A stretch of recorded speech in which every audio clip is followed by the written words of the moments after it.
What's up YouTube? Scott's Scotty Tradition back with my national recap video. Came back on Sunday and then went right into work early Monday morning and worked all day today, so finally getting a chance to sit down and go through the week that was the national. So I did not go to Cleveland National in 24, so it had been 1 year in between nationals for me. So I was really excited to get to this national. Being in Chicago was great. It's only about a 2 hour 45 minute drive from where I'm at, so definitely one that I like to drive to, and I'd stayed all 5 days of the national this time. Stayed with Joey, Burkett 8, who's my roommate for the entire show. So that's always great when you get to hang out with someone and get to know them a little bit better, and share expenses for the room. That takes a little bit of the burden off of the trip. So basically we get there on Wednesday, got there at about 1 o'clock, and first people I see in the lobby when we get there is B-Roth, Brian, and Sammy Thunder, who I'd never met before, but met him for the first time in the lobby. And basically we just parked, and we're gonna just get all of our stuff checked into the hotel, and then we're gonna zip on over to hopefully get our early entry passes so that we can, get into the show early. Well, the early entry and the VIP ticket line was so long that it stretched all the way out almost to the Hilton through the Skywalk, which is just, there's got to be a better way to do that. I've said this before, like, why not just offer a convenience fee that you pay like $20 and they'll mail out the pass to you early, instead of making people wait in this line. By the time we got out of the line, general admission is already almost getting into the show. So, you do not get in an hour early. The first date is just the physical impossibility. The line was just forever long. So I really think they need to do something different about that. If I have one complaint about the National, that's it. That seems super silly to have to stand in line when people buy these things like 8 months ago already. You could have them mailed out and people just would get them and be ready to go. It would save you a huge headache on the day of the National. So if I have one complaint, that is it for the National. Otherwise, everything else was pretty much great. People have mentioned in other videos, the Wi-Fi, air conditioning was almost too cold. There were several times during the National where I actually had goosebumps. I never thought I'd have to go back to my room and find a hoodie that I had to put on for the National, especially in late July, early August. But that definitely was the case. The air was working very good, and the outside temperature was good too, only mid-70s pretty much every single day. So after we got our passes, finally we got into the show on Wednesday, and just kind of my first day is always getting a lay of the land, trying to figure out where things are, meeting up with people for the first time again. And I actually did not have any pickups on Wednesday night at the show. But after the show, we did go out to eat to Giordano's for some deep dish pizza. Went with my roommate Joey, Burkett 8, and Brad 8671, as well as Josh Reynolds and his son. And we met a couple other people at Giordano's, so that was a good time. Get some deep dish pizza on night one of the National. During the show, like I said, just walked around, got the lay of the land.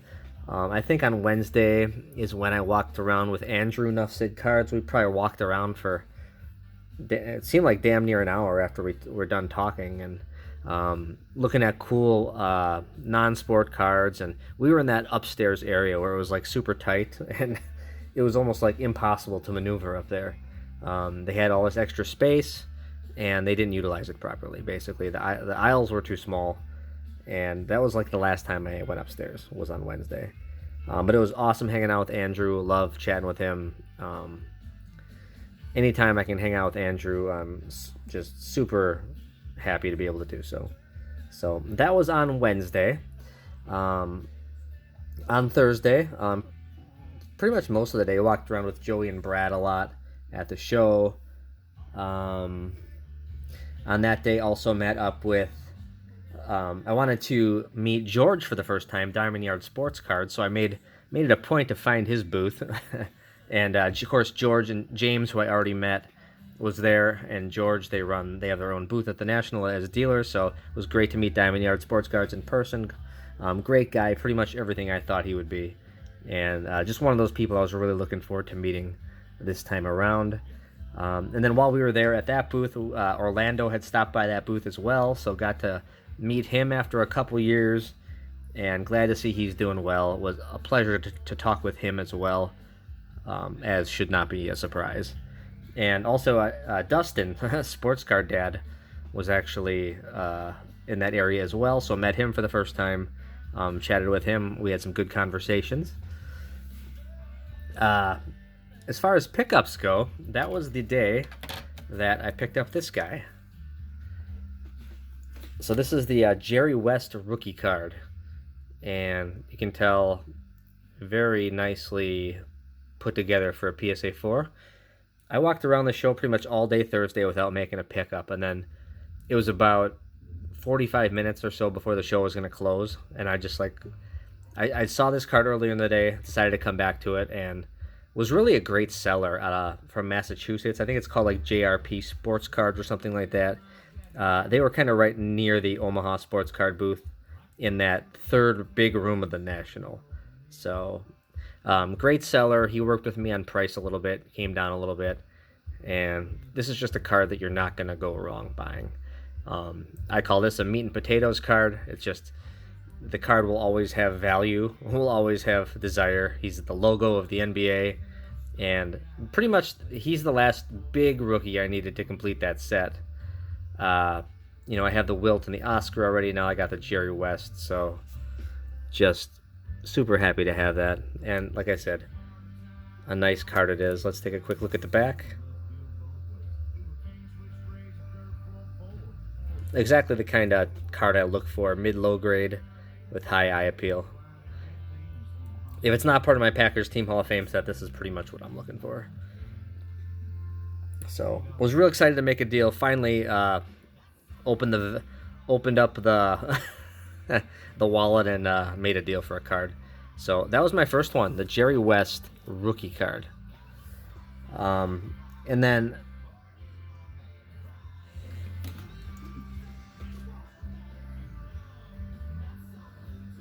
there we go. For some reason, my lamp went off.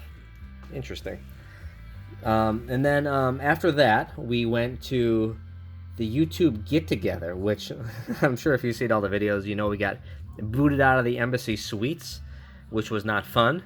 But I did get to have a beer with Stove.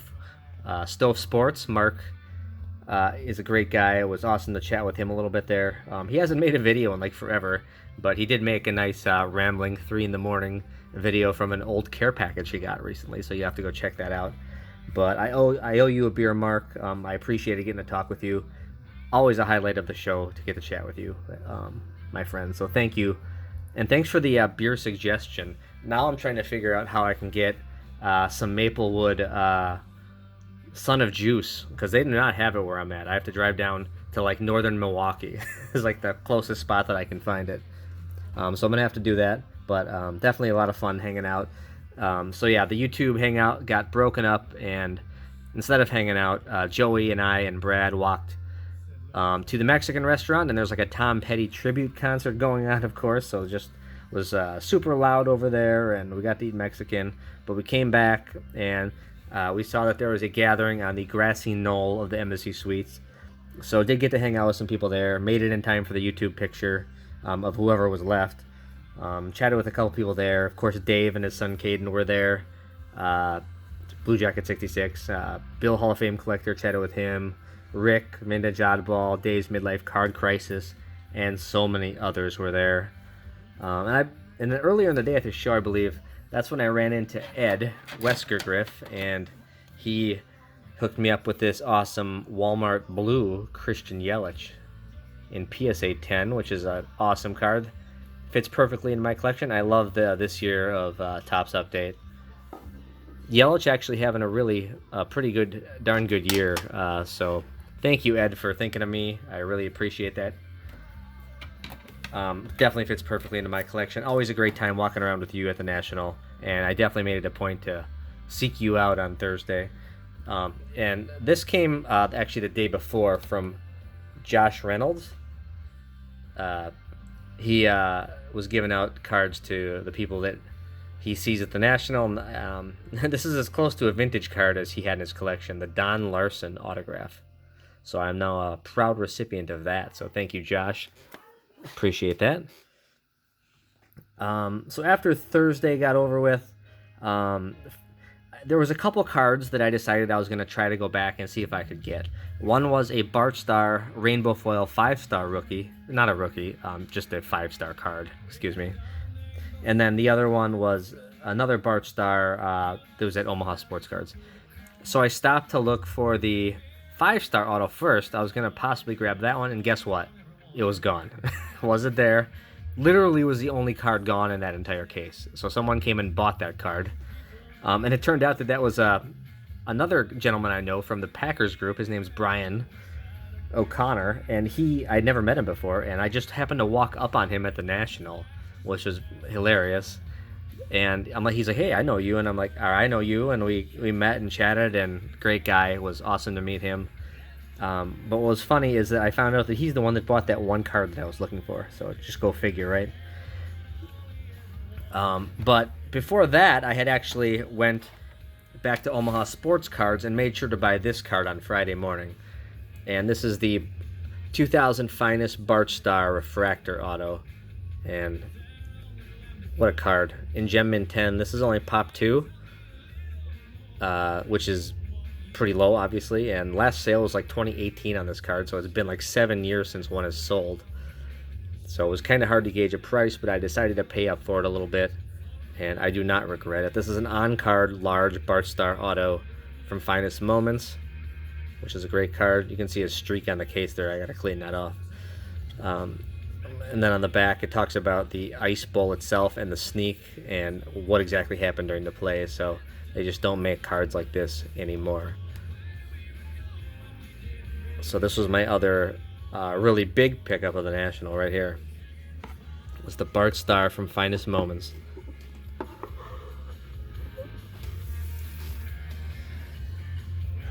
Pretty much walked around the rest of the day. There's a couple vintage football guys I ran into that I met for the first time. Alex, Jug, and Justin Hoyle. They're all on Instagram, so really great guys. There's not a ton of vintage football guys, but those guys are awesome to talk to always. And then Friday, before I left the show, I ran into the dealer that I bought the Ray Nitschke Lake to Lake from in 2023, and that was a guy who lives like right by me up here in Northeast Wisconsin. And I ended up picking up this from him. It's the autographed 77 touchdown club of Cecil Isbell, who was Packer quarterback back in 38 to 42. And he could do it all: run, pass, block, catch the ball. He did everything. It was great for that offense at the time. This is one I need for the Packers Team Hall of Fame rookie card set, so I was glad to grab that one. And then also grab this card, the Mike Michalski from 75 Fleer Hall of Fame. He's actually in the Pro Football Hall of Fame, and was finally able to get an autograph of him. This was on my list. So what was cool is I was able to bundle these two together and actually got them for a very good price. In fact, I was talking to Joey about this. I accidentally bundled too low. I was like, no, I'm gonna give you this much, and I actually thought I was $100 higher than I was $100 lower than I thought where I was. So, but the dealer said yes, and I got the card for that. So really excited to knock those two off the list. Those are literally on my list. So I don't often find cards on my list at the National. Then after the day on Friday, we went to Portillo's. Ubered over there with Brad and Joey, and I had the chicken sandwich, which was delicious. And Brad had the hot dogs, which he did not like. That's the one thing I'll remember from that encounter. And then after that, we went to the Tiki Bar, which was Phil's get-together, Filmington. So got to hang out with him. Always enjoy chatting with Phil. And then talked with a lot of other people there, but specifically Chatted with John Newman a lot of the time, which was great. Also talked with Rick, Vintage Oddball Cards, Abel from Abel in Vegas, Victor, Eric Fourleaf Cards, and Scott, Reindeer Studios. All those guys, and there's so many others as well. Dave's Midlife Card Crisis, I think, was there as well, and I know he was at the get-together. I saw him a lot throughout the weekend as well. So, awesome time. I think I wandered out of there at like almost 1 in the morning, walking through the parking ramp to get back to my room. And Saturday, I wanted to sleep in slightly a little bit, so I got to the show slightly later on Saturday after that long night. Not too much later, though. I did make it up in time. And ironically, there was one card I picked up that I never thought that I was gonna find there, and I found it at Cards HQ of all things. Yes, Jeff Wilson's Cards HQ, and it's this one. It's the Bill Russell from 61 Fleer. I figured, hey, I have the Jerry West. Why not grab the Bill Russell? This card was extremely well priced at Cards HQ, and I don't think they actually barter or deal on price there. They just sticker it, and it's supposed to be based on comps, but obviously this one is a beautiful example for a 3. You can see just a little crease in the upper right-hand corner there, but the centering and the color on this card is outstanding, and it really presents nicely. Ironically, I was actually offered over $100 more than I paid for this card at the trade night that would happen later that evening. So at the time, like, you think you're making a good deal, and you're like, I think that's a really good deal. And then when other collectors validate that, it's kind of fun. So I really like the look of this one. And really the only one now I'm looking for is the Elgin Baylor rookie. So hopefully I can find that at some point, and then I'll have kind of all the bigger cards in that set. And then after the show, I should mention I also talked to my buddy Eric Stang. He's a Vikings fan. I know why, right? But somebody that I was looking to talk with at the show for sure. And I must have talked to him about 45 minutes on Saturday afternoon. I was already getting kind of worn out by then. Didn't really plan on picking up too many more cards, so just kind of was seeking out people that I wanted to chat with. So Eric Stang, got to chat with him for a while, and then all the others 90s auction guys like Josh Adams and Brian Wiesner and Mike Blaisdell. The last 3 nationals I've been to, I always make it a point to talk with them, and we joke around about Seinfeld, and it's always fun. Then after the show, went out for barbecue with Brad and Joey. And while we were there, we met up with Rick, Vintage Oddball, and John Mangini, and we all ended up sharing a table, and it was real great fun. We had another guy stop by. His name is Paul, I believe. He's another football collector who just saw us walking by and was chatting with us, so that was fun. And then we had the trade night after that, which was interesting, a lot of fun. I did talk to a couple people there and make some connections, but didn't actually purchase or trade anything at the trade night. And then that was pretty much it. Sunday, walked around the show for a little bit, ran into a couple people like Eric, those back pages, Mike O, John Newman again. I made it a point to stop at George and James's table a few times and talk with them. And that was about it. I was just nationaled out at that point. Really by Saturday afternoon, I think I was getting there already. Being nationaled out, just getting hit with too many backpacks and aisles, and you just it's a little bit of a nervous system overload at some point. So, but I go for the people. The people are amazing. Love getting to interact with all you guys that I've talking to for 5-10 years now on YouTube and other platforms. Just so much fun. And I think I was able to, if I were to describe the national pickups for me, I would say it was very efficient, basically. I mean, I got the Isbell and the Michalski autos, which are literally on my list, which I was looking for, so that was cool. Got to knock them off, and I was able to bundle them for an incredibly overly fair price, which was great. And then the West was on my, if you look at my goals video at the beginning of the year, the Jerry West was on there. Finding the Bill Russell for the price I did was on there, or was amazing. Wasn't on my list, but I'm so glad that I have it. And then the Bart Starr, if there was a guilty pleasure pickup, I think it was the Bart Starr Finest Moments. Just so glad I picked it up. and I seldom regret purchases like that. And Gem Mint wasn't on my list, but a Bart Star on card auto, get the opportunity to get that, you got to take advantage. So 2025 National is in the books. I am not sure that I am going to go to the 2026 National or not. I'm going to let myself decide over the next 2 weeks here. I'm leaning towards probably not, and I'll probably go again in 2027. I'm kind of an every other year National kind of guy because I just have other family commitments and kids and sports, and it's a lot. So I might shoot down a day, if I go at all in next year, but I'm probably not going to go like a 4 or 5 day extravaganza for sure. But yeah, what do you guys think of the pickups? I think I did pretty good for my collection. I even brought back quite a bit of cash too. Pretty much spent about half of what I bought, because I always love to keep a little bit of post-national cash, just because you just never know what's going to come up. And I've already seen things on eBay come up that I was actually looking for at the National that I couldn't find there.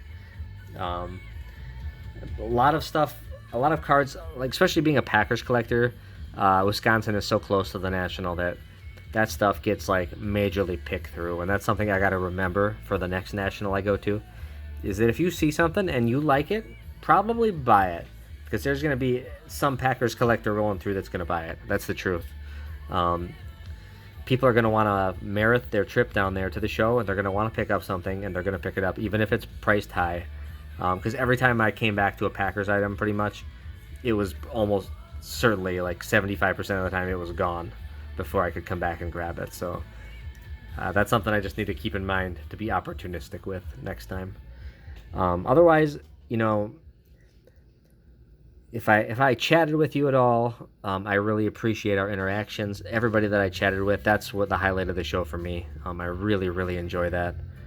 And if I didn't mention your name, I apologize. I try to remember stuff as best I can. I feel like it's important to shout out those interactions that you remember, because they really do mean a lot to me. That's the whole reason that the show is important, is to interact with the people that you've been chatting with for the last 10 years. Just never gets old. Always enjoy it. Well, that's it, everybody. With that being said, I don't have any pickups coming in necessarily, so who knows when my next video will be, but I wanted to jump on here, make this video, and I'm going to be on a mission to try to get down to the Milwaukee area to try to find some Maplewood Son of Juice, because I really need to have some more of that beer. Thanks a lot for watching. We'll talk to you again soon.